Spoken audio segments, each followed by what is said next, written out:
On Thanksgiving Day, my daughter hissed, "Shut up, old man. No one is interested in your stories." In an instant, everything changed. I got up, left, blocked access to the accounts, canceled their mortgage, and left the country. Betrayal is a simple thing. The consequences are not. The next day, my phone flashed 104 missed calls. Before we continue, please subscribe to the channel and let us know where you were listening in the comments. The fork trembled in my hand. Just slightly. Not enough for anyone at the table to notice, but I felt it. Stop it, old man. Nobody cares about your stories. We're here to celebrate, not listen to your glory days. Connie's voice cut through the dining room like sheet metal shearing. The 3 friends she'd invited, names I'd already forgotten, suddenly found their plates fascinating. Ralph, my son-in-law, smirked at his phone, thumb scrolling. The turkey carcass sat between us, picked nearly clean. I'd been talking about 1985, about the $800 I'd scraped together to lease my first bay at Fletcher Auto Works, about the bank manager who'd laughed me out of his office. I was halfway through explaining how I'd slept in the shop that first winter to save rent money when she cut me off. Now silence pressed against my eardrums. I set the fork down carefully, looked at my daughter. Her face showed pure irritation, jaw tight, eyes narrowed. Not embarrassment for speaking to me that way in front of guests, not regret, just annoyance that I'd disrupted the flow of her Thanksgiving dinner. The dinner I'd made possible, in the house I'd made possible. I stood slowly, my knees popped. 67 years of crawling under cars, lifting engines, kneeling on concrete. I reached for my jacket on the chair back, slipped it on, with movements I kept deliberate and calm. "Where are you going?" Connie's voice pitched higher now. "We haven't had dessert yet." I walked toward the front door. Behind me, Ralph whispered something to the man sitting next to him. I caught the words, "Finally." Guy never knows when to quit talking. The door closed with a soft click, not a slam. I wouldn't give them that. Outside, the November air bit through my shirt. I'd parked on the street as usual. Ralph's charcoal gray F-350 took up most of the driveway. That truck cost more than my first 3 cars combined. Financed, of course. Everything with Ralph was financed, leveraged, borrowed against tomorrow. I walked past the new landscaping Connie had installed last month. Japanese maples, imported stone, accent lighting that made the whole front yard glow like a magazine spread. She'd texted me pictures, then mentioned the landscaper still needed to be paid. $2,200. I'd sent the check that afternoon. The wine I'd brought sat unopened on their granite countertop. $40 bottle. The gift bag with the picture frame, antique silver, the kind Connie used to admire in shop windows when she was small, probably still sat where I'd set it by the door. My car started on the first turn. 20-year-old Camry, maintained like surgical equipment. I pulled away from the curb, watching the house shrink in my rearview mirror. Warm light spilled from every window. Inside, they'd already returned to their conversation. Maybe someone was cutting the pumpkin pie. Maybe they'd forgotten I'd been there at all. Jacksonville streets rolled past, strip malls, traffic lights, the same route I'd driven 100 times to that house. Their house. The house I'd been paying for since 2018.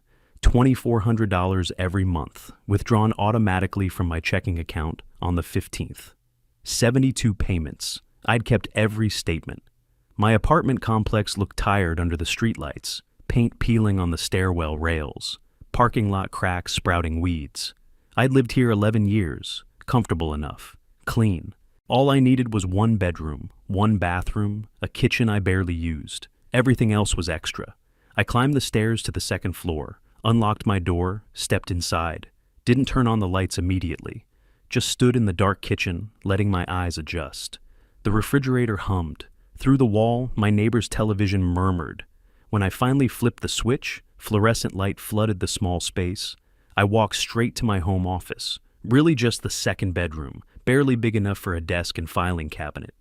The filing cabinet's bottom drawer stuck like always. I yanked it twice before it slid open. Manila folders, organized by year. I pulled them all out, carried them to the desk in both arms. Mortgage statements, bank transfer records, text message screenshots I'd printed and dated. A legal pad where I'd tracked every request, every emergency, every crisis that required my checkbook. I spread them across the desk surface in chronological order. 2018 to present. The mortgage payments formed the foundation, clean, automatic, never late.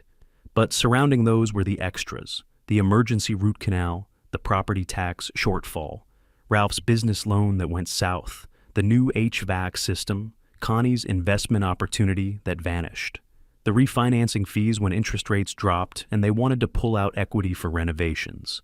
I opened my laptop, waited for it to wake up, created a new spreadsheet, began entering numbers from the statements. Column A, date. Column B, description. Column C, amount. Column D, running total. The numbers climbed. 12,000, 35,000, 68,000, 115,000. My phone sat next to the keyboard. I picked it up, scrolled through recent messages from Connie. 3 weeks ago. Dad, can you cover this month? Ralph's commission check got delayed. 2 weeks ago? The dishwasher broke. Guy says $800 to replace. Can you Venmo me? Last Tuesday. Sending you the link for the Thanksgiving wine. Something nice for once, okay? I set the phone down, opened the desk drawer, pulled out a leather-bound notebook, the kind with thick cream pages. I'd bought it at an estate sale years ago, never found a use for it, now seemed appropriate. I uncapped a pen, wrote at the top of the first page, December 15th. Then below it began a list, short phrases, action items, each one simple, executable, final. When I finished writing, I checked the time. Nearly midnight. I picked up my phone again, scrolled through my contacts to the W's. Wayne Henderson. No. Walter Price. No. There, Nelson Webb. Webb was an attorney I'd met at a community center legal clinic 2 years ago. Sharp mind, straightforward. Didn't waste time on pleasantries or padding his bills. He'd helped me with my will and some contract review when I sold the auto shop. We'd stayed in touch, occasional coffee. He knew I wasn't the type to call unless it mattered. The phone rang 4 times. I expected voicemail. It was late, the day after Thanksgiving. But he picked up. Nelson, it's Roscoe Wells. My voice came out steady, calm, like I was ordering parts from a supplier. I need to see you tomorrow morning, first thing. Brief pause, then, how early? 8 work? I'll be there. Everything okay? I looked at the documents covering my desk, the numbers in my spreadsheet, the list in the notebook. It will be, I said. See you tomorrow. I ended the call before he could ask more questions. Set the phone face down on the desk. The screen went dark. The numbers didn't lie. 6 years. Over $200,000. And for what? The coffee sat untouched on the bathroom counter, steam rising into nothing. I'd made it out of habit, then forgot about it while showering. The hot water had run cold before I noticed. Didn't matter. I wasn't tired. I dressed in khakis and a pressed button-down. Navy blue. The same outfit I'd worn to city council meetings, back when I was fighting for small business zoning changes. Professional, but not pretentious. I gathered the documents from last night, squared the edges, slipped them into a manila folder, checked my watch, 7:15. Traffic would be light the morning after Thanksgiving. Downtown Jacksonville looked emptied out. Most of the office towers stood dark, skeleton crews running holiday shifts. I found parking easily in the garage beneath Webb's building, took the elevator to the 9th floor. The lobby directory listed his firm, Webb and Associates, Suite 9-2. I arrived 16 minutes early, sat in one of the leather chairs facing the reception desk. No receptionist today, just me and the hum of overhead lights. At exactly 8 o'clock, Nelson Webb emerged from the hallway, 50s, graying at the temples, wearing jeans and a sweater instead of his usual suit. He carried a travel mug. Roscoe. He extended his hand. I shook it. Come on back. His office overlooked the St. Johns River.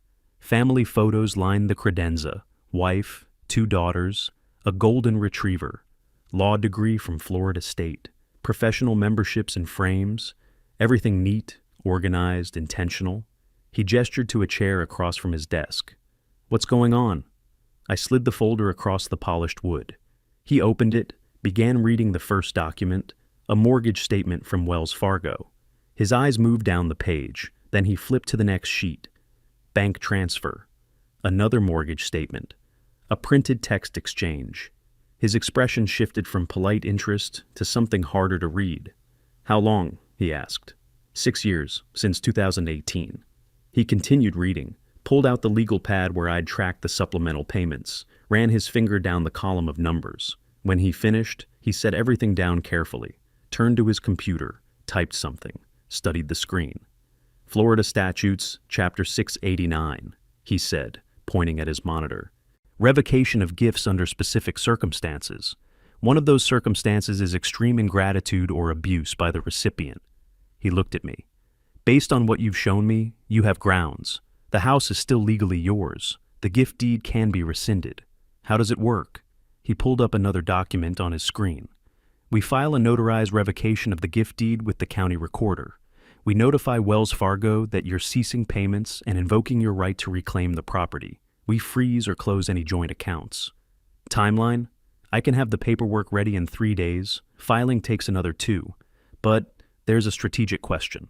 He leaned back in his chair. You file this. Your daughter's going to know immediately. You prepared for that conversation? I thought about Connie's face across the Thanksgiving table, the irritation, the dismissal, Ralph's smirk, the way they'd all returned to laughing once I left. I want them to find out at the worst possible moment, I said, not when I'm here to hear excuses. Webb's expression didn't change, but something in his eyes sharpened. Understanding. He nodded slowly. When? I'm leaving the country December 15th, Costa Rica, staying a while. He pulled out a calculator, tapped numbers, wrote something on a notepad, slid it across the desk toward me. $207,600. That's your total documented expenditure, he said. Mortgage, supplements, emergencies, everything. He paused. We file everything December 16th, day after you leave. The mortgage company will notify them within 24 hours. By then, you'll be out of reach. How long before they lose the house? If they can't make the payments, 4 to 6 months for foreclosure proceedings. But the psychological impact hits immediately. The moment they open that certified letter. He met my eyes. This what you want? I thought about the landscaping, the new kitchen cabinets Connie had mentioned needing, Ralph's truck in the driveway. The way my stories about building something from nothing bored them. The way my presence at their table had been tolerated, not welcomed. Yes, I said. Webb turned back to his computer, began typing. I'll need you to sign some documents. Power of attorney for the filing while you're out of the country. Notarized statements. I'll have everything ready by Monday. Bill me for rush service. I'm not worried about that. He stopped typing, looked at me again. You sure about Costa Rica? I've been thinking about it for a year. Had my passport renewed last spring. It wasn't a lie. I had been thinking about it, just not seriously until last night. We spent another 40 minutes on details, account numbers, timeline specifics, contact protocols while I was abroad. Webb took notes in a legal pad, methodical and thorough. When we finished, he walked me to the door. You'll hear from me Monday, he said. Enjoy the trip, Roscoe. In the elevator down, I felt nothing. Not satisfaction, not rage, just a kind of hollow clarity, like looking through clean glass. My phone buzzed as I reached the parking garage. Text message. Connie. Dad, sorry about yesterday. Will you come for Christmas? I sat in the driver's seat, read the message twice. Sorry about yesterday. Not sorry for what I said, not sorry for how I treated you. Just sorry about yesterday, like it was weather that had passed. I set the phone face down on the passenger seat without responding, started the car, drove home. That evening, I opened my laptop at the kitchen table, typed Flights Jacksonville to San Jose, Costa Rica, December 15th into the search bar, found a direct flight departing 10:45 a.m., one-way ticket. I entered my credit card information, clicked Confirm Purchase. The confirmation email arrived 30 seconds later. Next, banking website. I logged into the savings account I shared with Connie. Joint account we'd opened when she turned 18, back when I thought teaching her about money management would help her value it. Current balance, $47,200. My deposits mostly. Money I'd been setting aside for emergencies, for her emergencies. I opened a new personal savings account. Transferred $47,000. Left $200 in the joint account. Enough to keep it technically open, not enough to matter. Then I called the real estate agent who had helped me buy this apartment 11 years ago. Maria something. I found her card in my wallet, somehow still there after all this time. Maria, Roscoe Wells, I need to sell. Quickly. I'll price below market. She asked questions. I gave short answers. She said she'd come by tomorrow to assess the property, start paperwork. I thanked her, ended the call. On my bookshelf, between a repair manual and a box of tax documents, sat a small photo album. Blue leather, edges worn.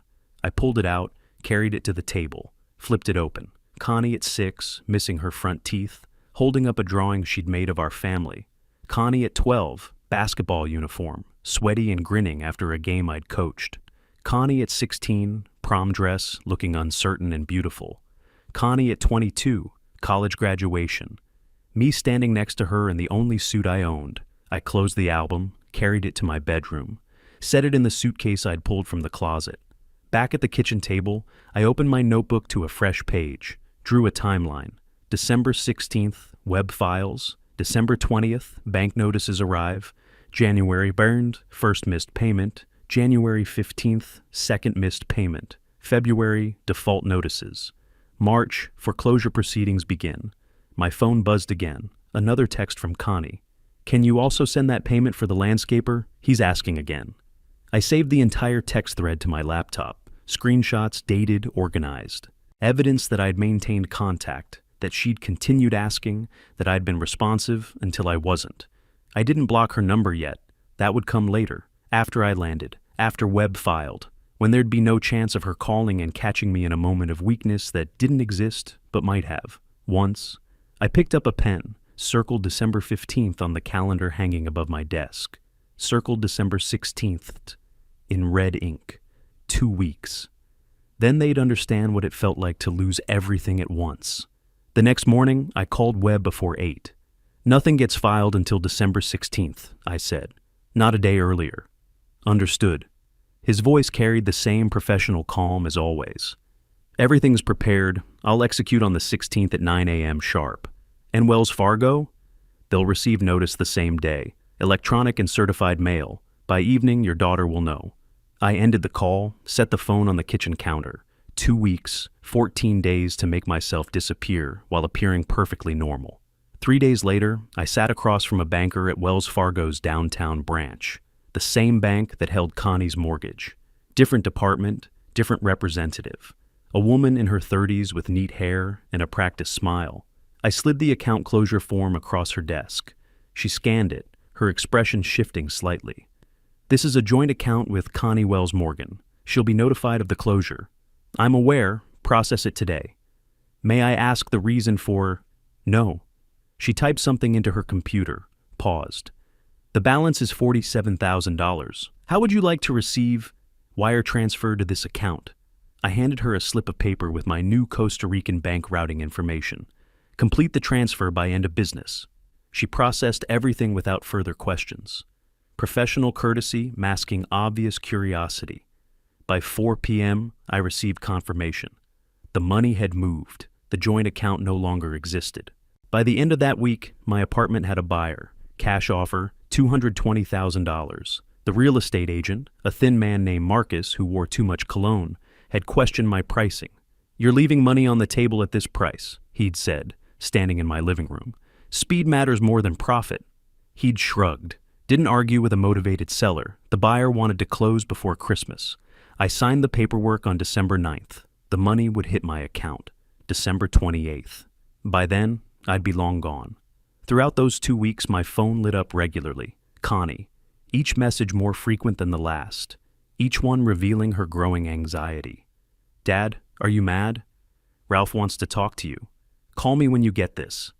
We need $8,500 for roof repairs. Can you help?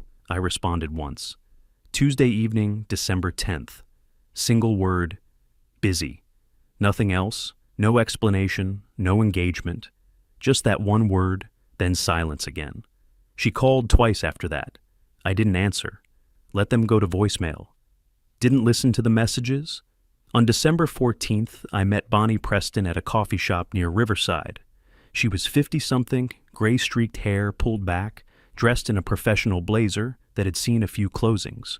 Webb had recommended her. Discreet, experienced. Knew how to handle complicated situations without asking unnecessary questions. I slid a folder across the small table. Inside, property details for Connie's house, mortgage information, estimated market value based on recent comps. Bonnie opened it, scanned the first page, looked up at me. "This is your daughter's house? It will be mine again, soon." She studied me for a moment, then, "This is delicate, I assume." "Very, but completely legal. Can you handle it?" "I've handled worse." She closed the folder. "When do you need me?" "December 16th. I'll email you confirmation that morning. Be ready to list it immediately. No questions asked." She nodded once. "I'll wait for your call." We shook hands.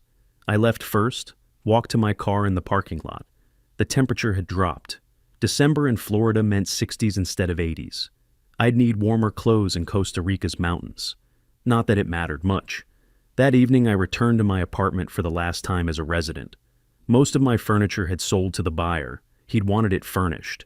What remained sat in neat stacks by the door. 2 suitcases, a laptop bag, 1 box of documents I'd shipped separately.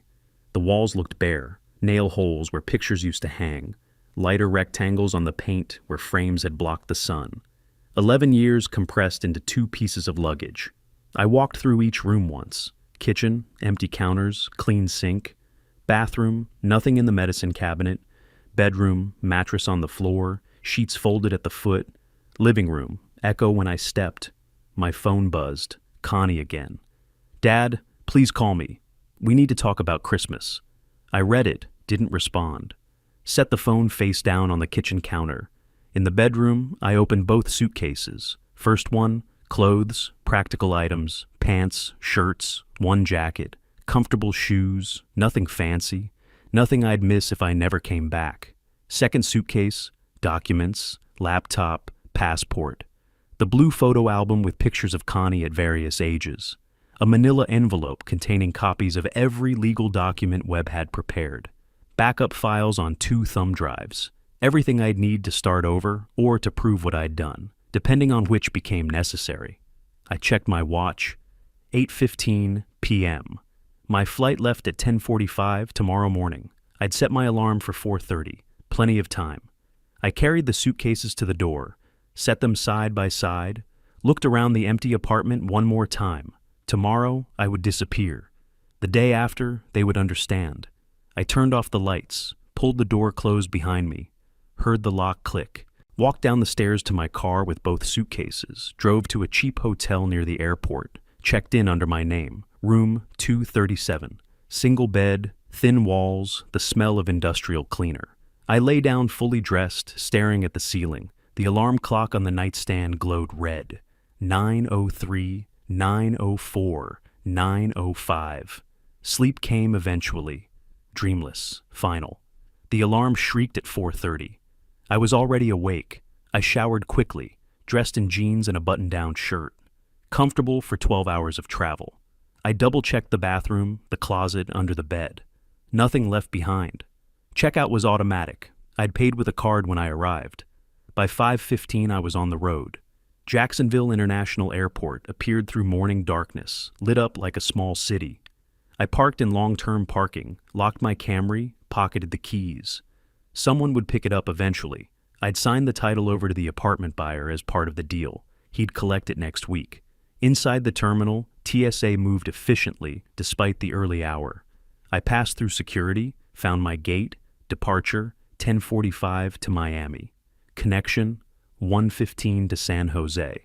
I'd land in Costa Rica by late afternoon. At the gate, I pulled out my phone. One last message to send before I went dark. I typed carefully, "Gone on vacation, don't bother me." Sent it to Connie. Watched the status change to delivered. Then I took a paperclip from my wallet, ejected the SIM card tray, removed the tiny chip, walked to the nearest trash can, dropped it in among coffee cups and boarding pass stubs. Back at my seat, I powered the phone off completely. The screen went black. I slipped it into my laptop bag. Boarding began at 10:20. I found my seat, aisle, exit row. Nobody next to me. The flight attendant came through with beverages before takeoff. "Coffee, sir?" "No, thank you." The plane lifted off at 10:50, 5 minutes late. I watched Florida's coastline shrink through the window. Green land, blue water, then clouds, then nothing. I opened my laptop, reviewed documents I downloaded before leaving. property records, bank statements, Webb's timeline. Everything organized, backed up, ready. I didn't need internet. Just confirmation that I hadn't forgotten anything. I hadn't. Miami came and went. 1 hour layover, I bought a sandwich I didn't eat. Boarded the second flight, slept through most of it. San Jose appeared through breaks in clouds, mountains, red tile roofs, dense green vegetation. The plane descended, wheels touched concrete. I was 5 hours and 2,000 miles from Jacksonville. Customs took 20 minutes. I showed my passport, explained I was visiting for tourism, staying 2 months initially. The officer stamped the page without interest. Welcome to Costa Rica. Outside, I found a taxi, gave the driver an address in Escazú, a suburb west of the city. The apartment I'd rented online, $950 a month, furnished, short-term lease.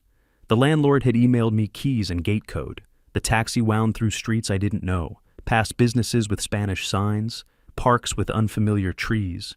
Everything felt distant, separate, exactly what I needed. The apartment complex sat on a hillside with a view of mountains. Modern construction, white walls, security gate. I paid the driver, carried my suitcases up 2 flights of stairs, Unit 3B. The key worked on the first try. Inside, tile floors, basic furniture, small kitchen, bedroom with a decent mattress, a balcony overlooking the valley. I set my suitcases down, walked to the window. The sun was setting behind the mountains, turning everything orange and purple. I unpacked the laptop, connected to the Wi-Fi network. The password was taped to the router. I logged in, opened my email client, but didn't check messages. Not yet. Instead, I made coffee using the machine I found in the kitchen, sat on the balcony, breathed air that didn't smell like Florida. The next morning in Jacksonville, while I slept through the time zone difference, Nelson Webb walked into the Duval County Courthouse at 9 a.m. sharp. He approached the clerk's window, slid a file across the counter. Revocation of gift deed, he said. Property at 4742 Riverside Oaks Drive. The clerk stamped it. Official, recorded, filed. Simultaneously, Webb dropped an envelope in the mail slot outside the courthouse. Wells Fargo Mortgage Services, Loss Mitigation Department. Inside, official notification that Roscoe Wells was ceasing all mortgage payment obligations, effective January 1st, 2025. By late afternoon, Florida time, early afternoon, where I sat drinking coffee in Costa Rica, Wells Fargo's system processed the notification. Automated protocols triggered, an email generated, a certified letter printed. Connie was at home when her phone buzzed. She picked it up, saw the sender, Wells Fargo. Opened it. I imagine her face going white, the way her hand must have trembled. The confusion, then the cold spread of understanding. She showed Ralph. They read it together on her phone screen, then on his laptop. Your mortgage payment sponsor has withdrawn from financial obligation. Payment of $2,400 due by January 1st, 2025. Failure to pay will result in default proceedings and potential foreclosure. Ralph's voice, I imagine, came out strangled. What does this mean? Did your dad do this? Connie tried calling me immediately. My number rang once in the cellular void, then nothing. The phone sat powered off in my apartment drawer in Costa Rica, 3 time zones away. She called again. Again. 20 times in an hour. Each call went nowhere. No voicemail, no connection. Just silence.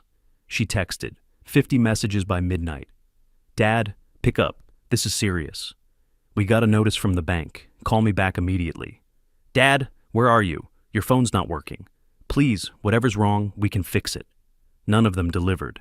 The phone didn't exist anymore, not in any meaningful way. Ralph pulled up their bank account on his laptop. Checking balance, $1,200. The mortgage payment, $2,400. Where are we supposed to get the other $1,200 by New Year's? His voice carried the edge of panic. Connie didn't answer. She was calling Roscoe's old business partner, a man named Patterson, who'd bought half the auto shop equipment when Roscoe retired. Mr. Patterson, it's Connie Wells. Have you heard from my father recently? Roscoe? Not in months. Why? Something wrong? I can't reach him. If you hear from him, please have him call me. She tried 3 more former colleagues. None of them had heard from me. None of them knew where I'd gone. By midnight Jacksonville time, Connie left her final voicemail. I never heard it. The phone stayed dark in the drawer, but later, Much later, I'd listen to the recording. Dad, please, I'm scared. Just, please call me back. In Costa Rica, I sat on my balcony in the evening warmth, looking at mountains I couldn't name. My phone stayed powered off inside. I knew what was happening in Florida, could picture it clearly, didn't need to see it. I'd disappeared. And back in Jacksonville, their world was starting to collapse. Morning light woke me on December 17th. No alarm needed. My body clock hadn't adjusted to Costa Rican time yet. I made coffee in the small kitchen, carried it to the balcony. Mountains rose in the distance, green and sharp against blue sky. The air smelled different here, cleaner somehow, less weighted. I'd been unreachable for 36 hours, long enough? From my bedroom drawer, I retrieved my phone and the Costa Rican SIM card I'd purchased at the airport. I inserted the chip carefully, pressed the power button. The screen lit up. I connected to Wi-Fi. Then the notifications started. Ping, ping, ping, ping. The numbers climbed. 47, 63, 81, 92, 104 missed calls. 87 from Connie, 12 from Ralph, 5 from unknown numbers, probably Wells Fargo, maybe debt collectors already circling. The voicemail icon showed 35 messages. The inbox was full. I pressed play on the first message, put the phone on speaker, set it on the table. Connie's voice came through sharp and furious. How could you do this to us? After everything you're going to destroy us? I skipped forward. Message 15, the tone had changed. Now she was crying. Dad, please call me back. We can fix this. Whatever I said, whatever I did, I'm sorry. Just call me. Skip forward again. Message 28. Ralph's voice this time, attempting reason. Mr. Wells, it's Ralph. Look, I know things got heated, but this is extreme. We're talking about Connie's future here. Our future. Can we talk about this like adults? Call me back. Last message. Connie again, but different now. Hard edges instead of tears. Fine. You want to play this way? We've hired a lawyer. You won't get away with this. I listened to the final seconds of silence, then pressed to delete all. 35 messages vanished. The inbox cleared. I powered off the phone, set it aside. Opened my laptop, connected through a VPN, accessed my encrypted email. Subject line, status update. I typed the message to Webb, hit send. 2 hours later, his response arrived. Roscoe, they've retained counsel. Bradford and Associates, low-tier firm. Filed motion to invalidate revocation, citing procedural grounds. Weak case. I have your documented evidence ready. 47 text messages requesting money over 6 years, 3 recorded phone conversations, legal, one-party consent FL, 2 neighbor affidavits verbal abuse. They have nothing. Court date likely mid-February if they push. Advise, sit tight. NW. I read it twice, saved it to a folder marked legal, closed the laptop. Over the next week, I monitored the situation from a distance. Each morning, I'd check email. Webb sent updates every few days. Connie had hired Bradford for $200 an hour, probably found him through a desperate Google search. The motion to invalidate was filed December 20th.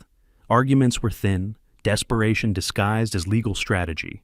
I accessed Florida's public court records through a secure connection. Searched Wells Morgan versus Wells. Found the filing, read through the motion, weak language, emotional appeals. Nothing substantive. Christmas came and went. I spent it alone in the apartment, reading a book I'd bought from a street vendor. The plot didn't matter. Just something to fill time while the plan executed itself back in Florida. By December 31st, I'd settled into a routine, morning coffee on the balcony, afternoon walks through Escazú's quiet streets, evening meals at small restaurants where nobody knew my name or cared to learn it. I was preparing for an early night when the email notification appeared on my laptop screen. From Connie Wells Morgana email. Subject, please Dad. I opened it. Dad, we understand we were wrong. Forgive us. But we're going to lose the house. We have no money. I'm begging you. Help us one more time. Just this once. Please. Connie, I read it twice. Felt something flicker. Not regret exactly. Just recognition that this woman used to be the little girl who'd drawn pictures of our family with crayons, who'd asked me to teach her how to change a tire, who'd hug me at her high school graduation and whispered thank you. That person didn't exist anymore. Maybe she never had. I closed the laptop without responding, changed into walking shoes, left the apartment as the sun set, painting everything orange and purple. I walked down the hillside toward a park with a view of the valley. Other people were gathering, families setting up blankets, couples holding hands, groups of friends laughing.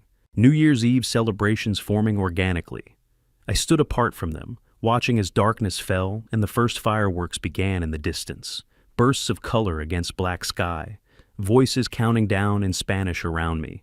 Midnight came, people cheered, embraced, kissed, celebrated whatever hope the new year represented. I stood alone with my phone in my pocket, powered off, silent. In Florida, Connie was probably refreshing her email, waiting for my response. She'd be waiting a long time. The new year was here.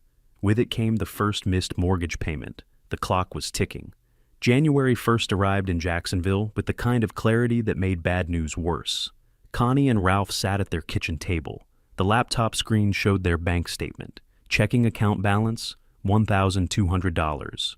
The mortgage payment due today, $2,400. They needed $1,200 immediately. They had nothing. "We have to sell something," Ralph said. His voice came out flat, defeated. "What? What do we have worth anything?" Ralph looked out the window at his truck, the charcoal F-350 he'd bought 2 years ago. His pride, the thing he'd financed for 60 months at 8% interest because his credit score couldn't get him better terms. "The truck," he said quietly. By that afternoon, they stood in a used car lot on Phillips Highway. A dealer circled the F-350, inspecting it with practiced disinterest, kicked the tires, opened the hood, walked around back. "I can do $7,500, he said. "Cash today." "That truck's worth $12,000. Ralph's hands formed fists at his sides. "You know it." The dealer shrugged. "Not when you need to sell in 2 hours, it's not. 75 or good luck on Craigslist." Ralph stared at his truck.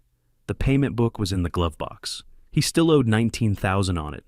85, he said. "Final." The dealer considered, nodded. "Deal." Ralph signed the title over, took the cash, called an Uber from the lot, didn't look back. Over the next week, they scraped together the rest. Connie borrowed $3,000 from 2 different friends. Awkward phone calls, promises to repay soon that sounded hollow even as she made them. She took out a payday loan at a strip mall office, signing forms she didn't read carefully. $1,000 at 35% interest, due in 30 days.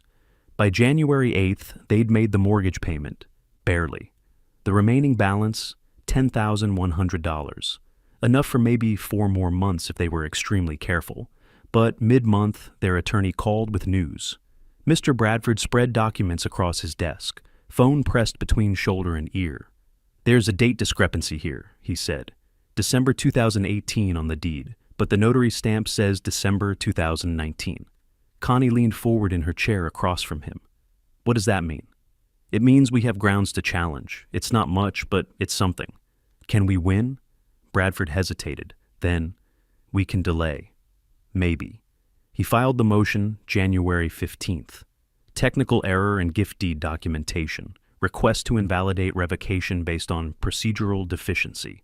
3 days later, I received Webb's email in Costa Rica. Roscoe, motion filed by opposing counsel. Clerical error on gift deed date. Dec 2018 vs. Dec 2019 on notary. Court hearing scheduled Feb 10, 9 a.m. EST via Zoom. This is procedural noise. Evidence of ingratitude is ironclad. Worst case, judge orders refiling, adds 2 to 3 months. Best case, dismissed outright. Recommend you attend hearing via video to demonstrate engagement. NW. I sat in a cafe in Escazú reading the email on my phone. Around me, people ordered coffee in rapid Spanish. Outside the window, palm trees swayed in warm breeze. A clerical error, a single mistyped date. It changed nothing fundamental, just added delay to the inevitable. I typed my response, proceed. I'll attend via video if needed. February 10th arrived cold and gray in Jacksonville, warm and sunny in Costa Rica. I sat at my apartment desk, laptop open. I'd dressed in a button-down shirt, business casual for court.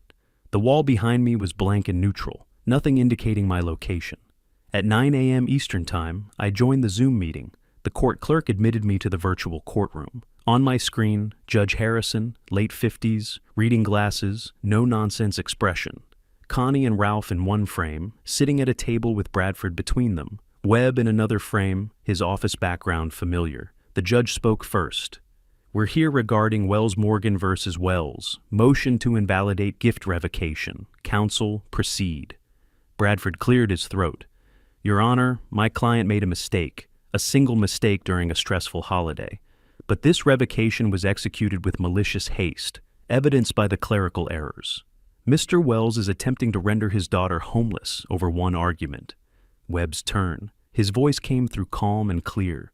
Your Honor, the clerical error is immaterial. Florida Statute 689.01 requires only substantial compliance with form requirements. The revocation is based on documented ingratitude spanning 6 years, not one argument. He shared his screen.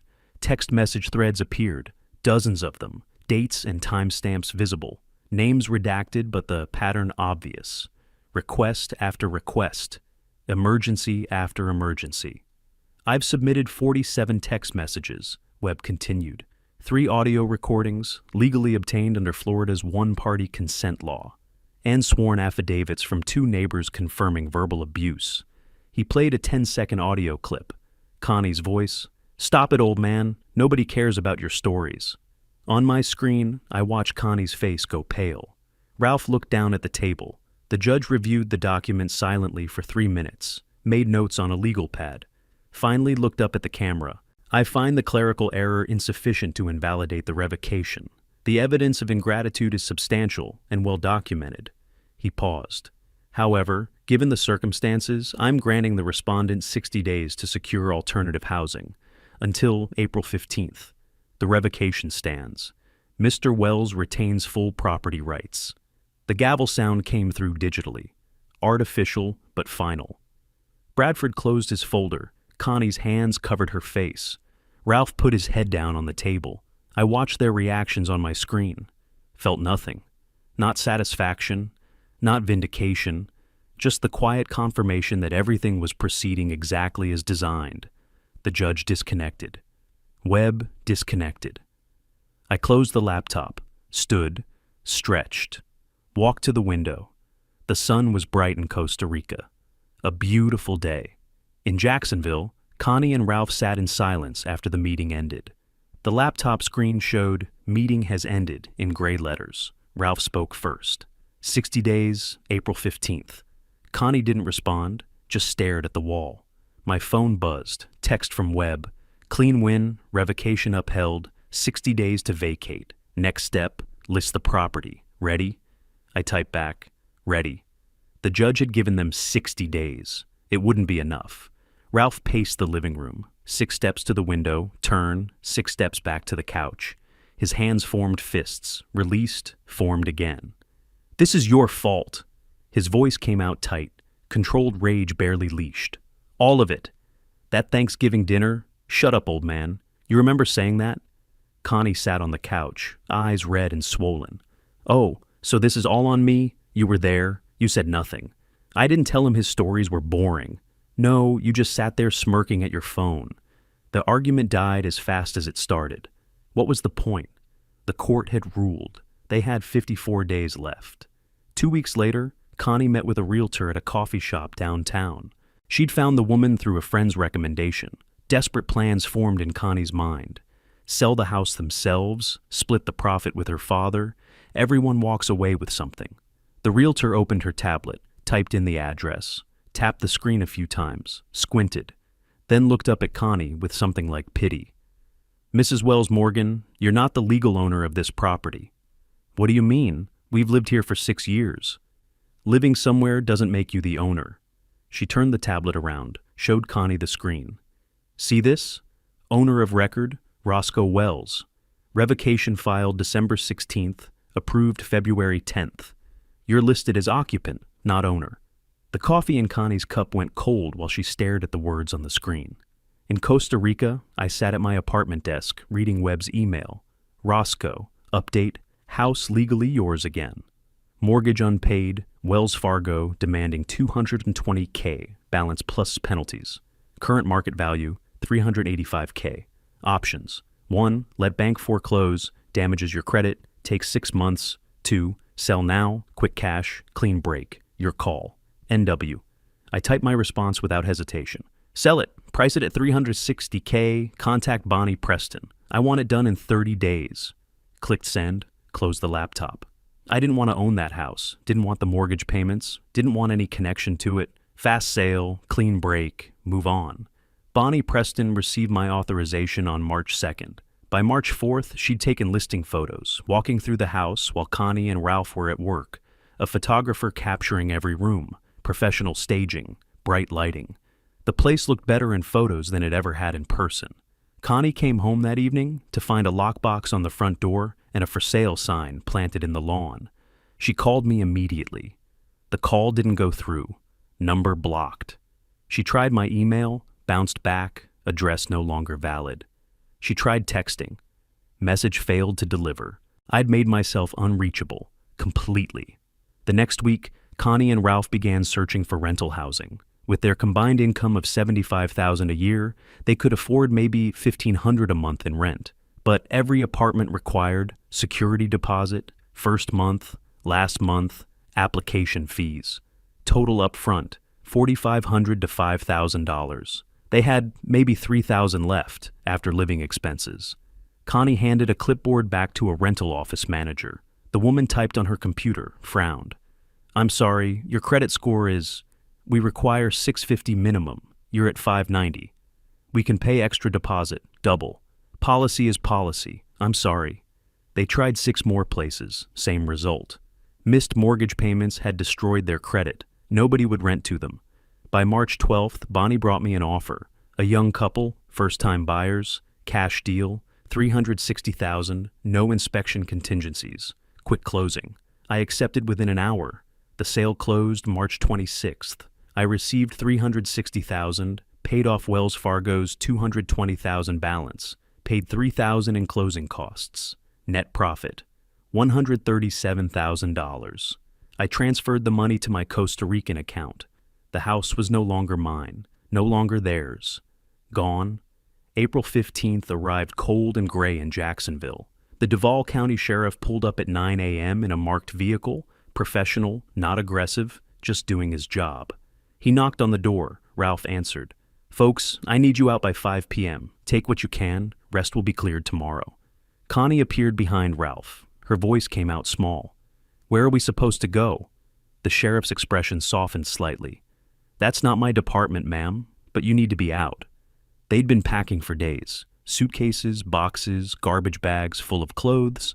Ralph had bought a used Honda Civic after selling the truck. 9 years old, 140,000 miles, but it ran. They loaded it methodically. Box of dishes in the trunk, garbage bag of clothes in the back seat. Suitcase on the roof rack, tied down with bungee cords. Photo albums, a lamp, kitchen appliances, whatever fit. The furniture stayed, the couch they'd bought on credit, the dining table, the beds. Too big for the car, too expensive to rent a truck. Neighbors watched from windows and doorways. Didn't offer help, just watched. By 4:30, the car was stuffed full. Back seat piled to the ceiling, trunk barely closing. Ralph walked through the house one last time. Empty rooms, nail holes in the walls, lighter rectangles on the paint where pictures used to hang. They drove away at 4:45. Connie didn't look back. Ralph did once in the rearview mirror. The Sunshine Inn sat on the outskirts of Jacksonville, near the highway. Budget motel. Weekly rates advertised on a faded sign out front. $65 per night. Connie stood at the front desk while a bored clerk swiped her credit card. $65 per night. Checkout is 11 a.m. Need more nights, you gotta come back and pay. The clerk handed her a key attached to a plastic tag. Room 17. The room smelled like cigarette smoke masked by industrial cleaner. 2 double beds with thin comforters. A TV bolted to the dresser. Bathroom with peeling tiles and a shower head that dripped constantly. Ralph dropped the suitcases on the floor. Sat on the bed.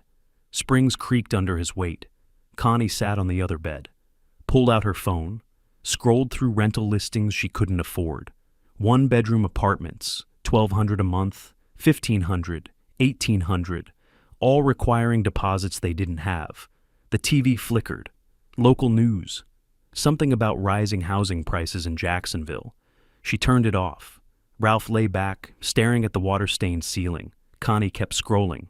The motel charge by the night, $65. At that rate, their money would last 5 weeks. Then what? The alarm on Ralph's phone went off at 6:30. He slapped it silent, swung his legs off the bed. The motel room was dim. They kept the curtains closed to block out the parking lot lights. He shaved at the bathroom sink with cold water. Saving money, put on one of his 3 work shirts, rotated through the week, left without breakfast. They were down to instant coffee and granola bars. Connie woke after he left, lay in bed staring at the ceiling. Water stains formed shapes, animals, faces, nothing. This was day 4 at the Sunshine Inn. She pulled Ralph's laptop from under the bed. Her own sold 2 weeks ago for $200. Opened Indeed.com. Scrolled through job listings.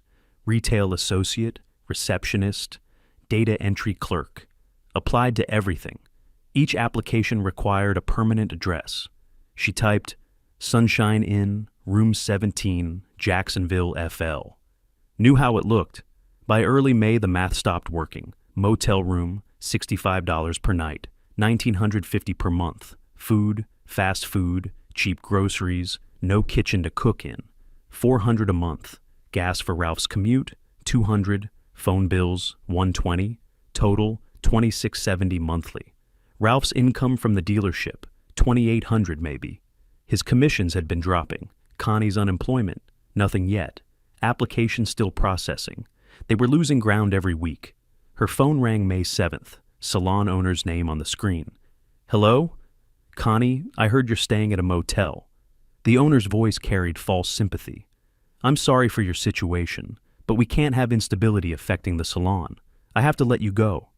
I've worked for you for 3 years. Give me another chance. I'm sorry. This is final. I'll mail your last check. The call ended. Connie sat motionless for 10 minutes, then texted Ralph. Lost the job. At the dealership, Ralph stood on the lot, talking to a customer about a used sedan. His phone buzzed. He glanced at the screen, excused himself, walked behind the building, leaned against the wall, closed his eyes. His manager pulled him aside 2 days later. Ralph, you've been here 8 years. I've never seen you like this. 2 weeks without a sale. What's going on? Personal issues. I'll turn it around. You've got 2 weeks to show improvement, or I'll have to move you to hourly with no commission. Ralph nodded, didn't trust his voice. Mid-May, they sat in a government office across from a housing authority worker. Forms spread across the desk. The worker typed into an old computer. You're eligible for Section 8, but the wait list is currently 8 to 12 months. Connie's stomach dropped. We don't have 8 months. We're living in a motel. I understand, but there are 4,000 families ahead of you. I'm sorry. The worker added them to the list. Number 4, 1,847. Late May, Ralph came back to the motel room and sat on his bed. Didn't turn on the TV. Just sat. My mother called. She's got a spare bedroom in Georgia. We could stay there, rent-free, until we get back on our feet. Connie's jaw tightened. I'm not living with your mother. Pride's expensive, Connie. We're barely eating. I said no. Then what's your plan? Because we're running out of money. She had no answer. By the last week of May, their checking account showed $312. Ralph's next paycheck didn't come for another week. They started skipping meals. Connie's phone got shut off. Couldn't pay the $120 bill. Ralph kept his phone, but barely charged it. Conserving electricity. May 31st. Evening. Connie borrowed Ralph's phone, opened LinkedIn.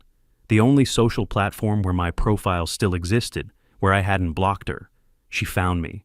Profile photo from 3 years ago. Last post from November, before Thanksgiving, before everything. She typed carefully, deleted sentences, rewrote them, read it aloud quietly. Dad, I know I destroyed everything. I was a terrible daughter. But we're at rock bottom.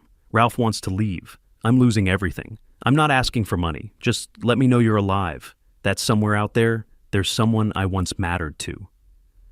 Connie. She hit send, stared at the screen. Sent 3 hours ago. Refreshed. Nothing. In Costa Rica, I rarely checked LinkedIn anymore, but that evening something made me open it. Maybe habit, maybe curiosity. The notification appeared. Message from Connie Wells Morgan. I clicked it, read slowly. Dad, I know I destroyed everything. I read it twice. Felt something flicker. Maybe pity, maybe just acknowledgement of how far she'd fallen. The girl who used to draw pictures of our family with crayons, who'd asked me to teach her how to change a tire. Then I remembered Thanksgiving, her face across the table, the contempt, the public dismissal, the way everyone had laughed after I left. I closed the message, didn't respond, powered off the laptop, walked to the balcony. The sun was setting behind the mountains, turning everything orange and purple. Tomorrow, I'd delete the message. Tonight, I just watched the sky change colors. In Jacksonville, Connie sat on the motel bed, phone in hand, refreshed LinkedIn, no reply, no read notification, nothing. Ralph came in from work, saw her face, didn't ask, pulled $2 menu burgers from a paper bag. They ate in silence. The TV stayed off, couldn't afford the distraction. Ralph spoke from his bed. He's not going to answer. Connie kept refreshing anyway. The screen showed the same thing every time. Message sent. No reply. She was waiting for me to save her. I wasn't coming. The cafe in Escazú had become my morning routine. I'd arrive at 8, order coffee, open my German textbook. The waitress knew my order without asking. Conjugating verbs felt productive, purposeful. But the nights were different. Every night for 3 weeks, the same dream. Connie at 7 years old, running toward me after school with a drawing she'd made. Our house, stick figures holding hands, a yellow sun in the corner. I'd lift her onto my shoulders while she laughed. Then the dream would shift. Adult Connie at the Thanksgiving table, her face twisted with contempt. Nobody cares about your stories, old man. I'd wake in cold sweats, heart hammering. By dawn, I'd be on the balcony, staring at nothing. June 8th, morning email check. Most messages were spam or newsletters. Then one from an unfamiliar address caught my eye. Teresa.Martinez, Salon, email. Subject, about Connie. I almost deleted it. Then I opened it. Mr. Wells, I know this isn't my business, but Connie has been living in her car for the past 2 weeks. She and Ralph are getting divorced. She looks terrible. I've offered help, but she refuses. I don't know if you should know this, but if there's any humanity left in you, she's your daughter. She needs help. Teresa Martinez. I read it 3 times. My hands shook. Coffee sloshed over the rim of my cup onto the balcony table. I picked up my phone, dialed Webb. He answered on the second ring. Nelson, I need you to find someone. Who? Connie, my daughter. I need to know where she is, what she's doing. Pause, then. Are you sure you want to know? Hire someone, today. I'll pay whatever it costs. Webb heard something in my voice. Didn't ask questions. I'll have preliminary information within 48 hours. 4 days later, June 12th, the email arrived. Subject, as requested. One attachment, report, at CWM, June 2025.pdf. My cursor hovered over the file for 10 seconds before I clicked. The report opened. Clinical, professional, brutal. Subject, Connie Wells Morgan. Current residence, 2008. Honda Civic, parked overnight at Walmart Supercenter. 16250 Atlantic BLVD, Jacksonville. Employment, 3 part-time positions, janitorial work, $900 month. Restaurant server, $800 month. Food delivery driver, $500 month. Total monthly income, approximately $2,200, insufficient for rental housing deposit requirements in Jacksonville area, typically $3,000, $4,500 up front. Subject appears malnourished, exhausted. Vehicle shows signs of long-term occupation. I scrolled down. Photographs. Connie sleeping in the back seat of her car, curled under an old jacket. Morning light through fogged windows. Connie at 6 a.m., climbing out, stretching, looking around the parking lot to see if anyone was watching. Connie at a gas station bathroom, washing her face in the sink. Hair unwashed, dark circles, 20 pounds lighter than I remembered. She looked 50, not 38. I read further. Ralph had left in late May, moved to Georgia, his mother's house. Divorce papers filed June 3rd. No contact between them since. She was completely alone. I set the laptop down, walked to the balcony, sat in my chair as the sun rose. I'd been awake all night. For the first time since Thanksgiving, I asked myself the question I'd been avoiding. Was it worth this? I'd wanted her to understand consequences, to feel what it's like to lose everything. But this wasn't understanding. This was destruction. My daughter was sleeping in a car, washing her face in gas station bathrooms, working 3 jobs, and still couldn't afford a roof over her head. I spread the photographs across my dining table that night, studied them under the lamplight. This woman sleeping in a Walmart parking lot.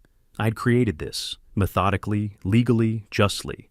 But justice, I was discovering, looked different than I'd imagined. For 2 weeks, I couldn't stop looking at those photographs, couldn't sleep, couldn't focus on my German verbs or my peaceful routines. By the end of June, I'd made my decision.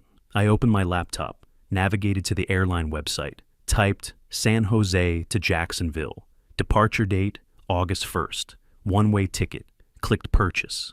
The confirmation appeared on screen. I closed the laptop and stared at the wall. I'd proven my point. She'd learned her lesson.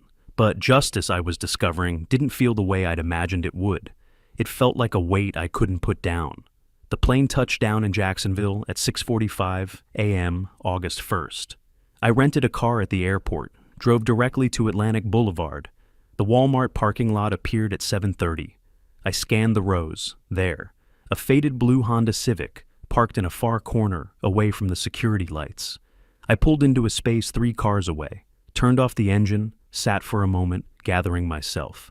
Then I walked across the lot. Morning sun cast long shadows.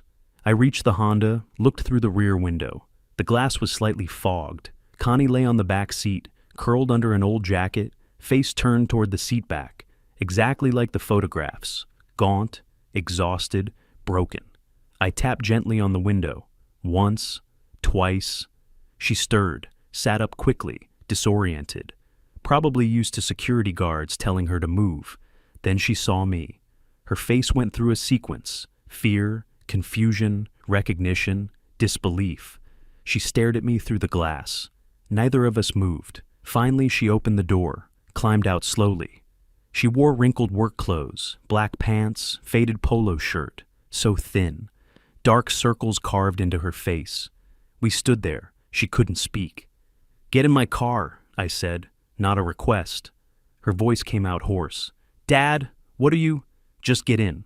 She grabbed a backpack from the front seat, locked the Honda, followed me. The drive took 15 minutes. Neither of us spoke. Connie sat with the backpack on her lap, staring out the window, occasionally wiping tears with the back of her hand. I pulled into a small apartment complex in Riverside. Ground floor unit, modest neighborhood, safe. I parked, got out. She followed. I unlocked the apartment door, pushed it open, stepped aside. Connie walked in slowly, looked around, couch, table, small kitchenette, bedroom door, open. Basic furniture, clean, nothing fancy. She turned to face me, mouth opening to speak. "Rent's paid for 6 months," I said. "After that, you're on your own. I'm not coming back as your bank account, but I won't let you die on the street." "Dad, Don't." I reached into my jacket, pulled out a white envelope, extended it toward her. She took it with both hands like it might vanish. She opened it. Cash, $5,000, and a printed paper, address for the Workforce Development Center. Tears streamed down her face. "I haven't forgiven you," I said. "Maybe I never will, but you're my daughter, and that's a line I won't cross.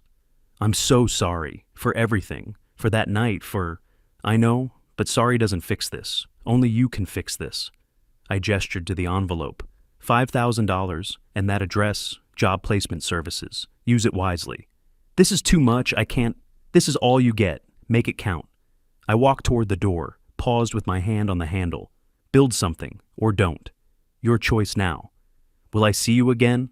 I looked at her one last time. "I don't know." I left without further response. Walked to my car, got in, started the engine. In the rearview mirror, I could see the apartment door still open. Connie standing there, watching me leave. I didn't leave Jacksonville immediately. For 2 weeks, I stayed at a hotel downtown, checking in with Webb daily. Through his contacts, I learned she'd found work. receptionist at a dental clinic, $42,000 a year. Started 3 days after I'd given her the apartment. She'd enrolled in therapy through a community health center, showing up on time, keeping her head down, rebuilding. I watched from a distance, never made contact. August 28th, my last day in Florida. I drove to a cemetery on the south side before my evening flight. Walked to a grave I hadn't visited in years. Stood there for 20 minutes, hands clasped. My lips moved, not quite speaking aloud, not quite silent.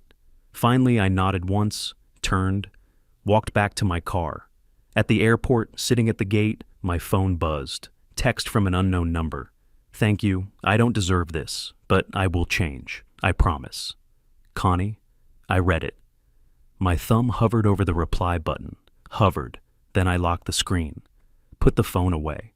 Stood when they called my boarding group. On the plane, I settled into my window seat. Watched Jacksonville disappear below as we climbed. I thought about the 9 months since Thanksgiving. Every decision, every consequence, this ending. I thought about the envelope with cash, the apartment key I'd left on the kitchen counter, the text message sitting unanswered in my phone. The war was over, not with victory or defeat, but with justice. I had no family anymore, not in the way I once did. But I had something I'd almost lost, my dignity, my self-respect, the knowledge that I wouldn't be used again. She had a chance now, 6 months of shelter, $5,000, a job, a path forward. What she did with it was no longer my responsibility. I'd drawn the line, and that was enough. If you like this story, please like this video, subscribe to the channel, and share your impressions of this story in the comments. To listen to the next story, click on the box on the left. Thank you for watching.